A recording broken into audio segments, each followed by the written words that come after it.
ভাবি, আমার এই সব জামা কাপড়গুলো আজকের মধ্যেই ধুয়ে দাও। এখানের তো অর্ধেক জামা কাপড়ই আমি ধুয়ে দিয়েছিলাম 2 দিন আগে। এর মধ্যেই তুমি এতগুলো জামা কাপড় ময়লা করে ফেললে। দেখো ভাবি, আমার প্রতিদিন কলেজে যেতে হয়। কখনোই আমি একটা জামা 2 দিন পরে কলেজে যাই না। আর এমনিতেও তুমি বাসায় বসে সারাদিন কি করো?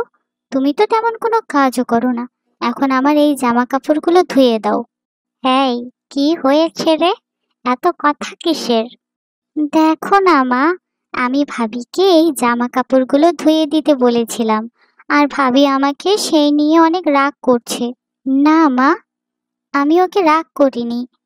আমি শুধু বলেছি 2 দিন আগেই আমি এই জামা কাপড়গুলো ধুয়ে দিয়েছি। আর এর মধ্যেই ও এত জামা কাপড় কিভাবে ময়লা করলো? আমার মেয়ে জামা কাপড় ময়লা করুক আর যাই করুক, তাতে তোমার কি? তোমাকে ধুয়ে দিতে বলেছে, তুমি গিয়ে জামা কাপড়গুলো ধুয়ে দাও। শোনো, তুমি আমার ছেলের সংসারে থাকছো, খাচ্ছো, আর কি কাজ করছো? কোনো কাজই তো করছো না, শুধু বসে বসে গিলছো। যাও, গিয়ে ওর জামা কাপড়গুলো ধুয়ে দাও। যাচ্ছি মা। এই যে বৌমা, অনেক বেলা হয়ে গেল, রান্না বান্না কত দূর? মা, আজকে আমার শরীরটা ভালো লাগছে না। রিনাকে বলুন কিছু একটা রান্না করতে। কি? কি বললে তুমি? আমার মেয়ে রান্না করবে? তোমার সাহস তো কম না। তোমার এত বড় সাহস কে দিয়েছে যে তুমি আমার মেয়েকে রান্না করতে বলছো? আসলে মা, আমার শরীরটা খুব খারাপ লাগছে, তাই বলছিলাম যে রিনা একটু যদি কষ্ট করে আজকের মতো রান্নাটা করতো তাহলে খুব ভালো হতো। আমার মেয়ে রান্না বান্না করতে পারবে না। যাও, তুমি রান্নাঘরে গিয়ে রান্না করো। তোমাকে বসে বসে খাওয়ানোর জন্য এ বাড়িতে আনা হয়নি তোমাকে। ঠিক আছে মা, যাচ্ছি। মা, ভাবি কোথায়? তা তো বলতে পারি না। সেই কখন বললাম রান্না করতে, এখনো তার কোনো খবর নেই। আমার তো পেটে প্রচুর ক্ষুধা লেগেছে। কি বলো মা? আমি তো ভাবিকে রান্নাঘরে দেখলাম না। তার মানে নিশ্চয়ই এখনো রান্না করেনি। আমার তো প্রচুর ক্ষুধা লাগছে। তার উপর আমার একটু পর টিউশনিতে যেতে হবে। এখন কি আমি না খেয়েই চলে যাব? আহা, তা কেন? একটু অপেক্ষা কর। আজকে যদি বৌমার রান্না না করে তাহলে আজ ওর একদিন কি আমার একদিন। আমি আজকে ওকে বুঝিয়ে দেব, এ সংসারে থাকতে হলে ওকে কাজ করতে হবে। এ কি মা, তোমরা এখানে বসে আছো কেন? তো কি করব, ভাবি এখনো রান্না করেনি। মা ও আমার প্রচুর ক্ষুধা লেগেছে, তাই সেই তখন থেকে এখানে বসে আছি। তা তোমাদের বৌমা রান্না করেনি কেন? আর রিনা, তুই এখানে বসে আছিস কেন? তুইও তো তোর ভাবির সাথে একটু কাজ করতে পারতিস, তাহলে রান্না আরো তাড়াতাড়ি হয়ে যেত। আর এভাবে না খেয়ে বসে থাকতে হতো না তোদের। কি বলিস ভাইয়া? আমি রান্নার কাজে ভাবিকে সাহায্য করব? ইম্পসিবল।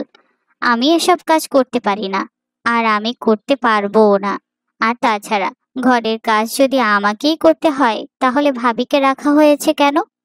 আচ্ছা, ঠিক আছে, আমি দেখছি তোর ভাবি কি করছে। আর এখনো রান্না হয়নি কেন?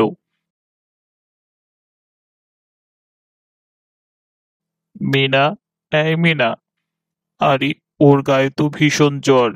থাক, ও ঘুমাচ্ছে যখন ঘুমাক। নিশ্চয়ই ঘরের সব কাজ করে ও এখন খুব ক্লান্ত হয়ে আছে।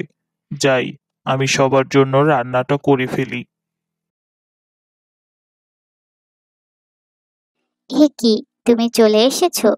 আরে, এত বেলা পর্যন্ত আমি ঘুমিয়েছি। আমি তো রান্নাটাও করতে পারিনি। যাই, রান্নাটা করে ফেলি গিয়ে, না হলে মা আবার রাগ করবেন। আর নিশ্চয়ই কারোর খাওয়া হয়নি এখনো পর্যন্ত। আমি রান্নাঘরে যাচ্ছি। তোমার রান্নাঘরে যাওয়ার প্রয়োজন নেই। কিন্তু কেন? রান্নাঘরে যাব না কেন? আমি রান্না করে ফেলেছি। তুমি টেবিলে খাবার সাজিয়ে মা আর বোনকে খাবার খেতে ডাকো। তুমি রান্না করে ফেলেছো? আচ্ছা ঠিক আছে, আমি মা আর রিনাকে খাবার খেতে ডাকছি। তুমিও এসো। মা, আপনারা এখানে বসে আছেন, খাবার খাবেন না? টেবিলে খাবার সাজিয়েছি, আসেন খাবার খেয়ে যান। আর আমাদের আর খাওয়া লাগবে না, এমনিতেই খিদে মরে গেছে। কি করছিলে তুমি এতক্ষণ? সেই কখন তোমাকে রান্না করতে বলেছি, এতক্ষণ লাগে রান্না করতে? একটু দেরি হয়ে গেছে মা, আর কখনো এমন হবে না। চলুন না মা, খাবার খেয়ে নেবেন। আচ্ছা ঠিক আছে, চলো। আর মনে রেখো, এরকমের যেন আর দ্বিতীয়বার না হয়। ঠিক আছে মা, আর এরকমের হবে না। মা, আমি মিনাকে নিয়ে এ বাসা ছেড়ে চলে যাচ্ছি। আমি একটা বাসা ভাড়া নিয়েছি, এখন থেকে সেখানেই থাকবো। কেন বাবা, তুই বাসা ছেড়ে চলে যাচ্ছিস কেন? কি হয়েছে? কিছু হয়নি, আমি চাইছি মিনাকে নিয়ে আমি আলাদা থাকতে। এমনিতেও মিনা অনেক কষ্ট করেছে, এখন ও একটু শান্তিতে থাকতে পারবে। এরকম বলছিস কেন বাবা? আমাদের এই এত বড় বাসা থাকতে তুই আবার ভাড়া বাসায় গিয়ে থাকবি কেন? কি হয়নি সেটা বলো। তোমরা হয়তো ভুলে গেছো, মিনা এই বাড়ির বউ, কোনো কাজের বুয়া না। গতকাল ও খুব অসুস্থ ছিল, তারপরেও ওকে রান্না করতে হয়েছে। কেন, তোমরা কি ওকে একটু সাহায্য করতে পারতে না? রিনা 2 দিন পর পর এতগুলো জামা কাপড় ওর ভাবিকে দিয়ে ধুয়ে নেয়। কেন, ও কি নিজের জামা কাপড় নিজে ধুতে পারে না? আর মা, আমি তো তোমাকে আগেও বলেছিলাম একটা কাজের লোক রাখতে। তুমিই বলেছিলে কাজের লোকের প্রয়োজন নেই, বউ আছে, হাতে হাতে সব কাজ সেরে ফেলবে। আর এখন সব কাজ ওকে দিয়েই তোমরা করাও। কেন মা, এমন কেন? রিনাকে দিয়ে তো তুমি কোনো কাজই করাও না, ও তোমার মেয়ে বলে। আর মিনা তোমার ছেলের বউ, এই জন্য তুমি ওকে দিয়ে বাড়ির সব কাজ করাবে? না মা, আমি আর এখানে থাকবো না। বাবা, আমার ভুল হয়ে গেছে। আমি আর কখনো এরকম ভুল করব না। আমি আমার ভুল বুঝতে পেরেছি। বৌমা, তুমিও আমাকে মাফ করে দিও। আমি তোমার সাথে অনেক অন্যায় করেছি, তোমার সাথে কাজের লোকের মতো ব্যবহার করেছি। আমাকে ক্ষমা করে দিও। আর কখনো এরকম হবে না। তোমরা দয়া করে বাড়ি ছেড়ে চলে যেও না। হ্যাঁ ভাবি, হ্যাঁ ভাইয়া, ভাবি, তোমরা চলে যেও না। আমিও আমার ভুল বুঝতে পেরেছি। আমি আর কখনো ভাবির সাথে খারাপ ব্যবহার করব না। আর যতদূর সম্ভব আমি ভাবিকে ঘরের কাজে সাহায্য করব।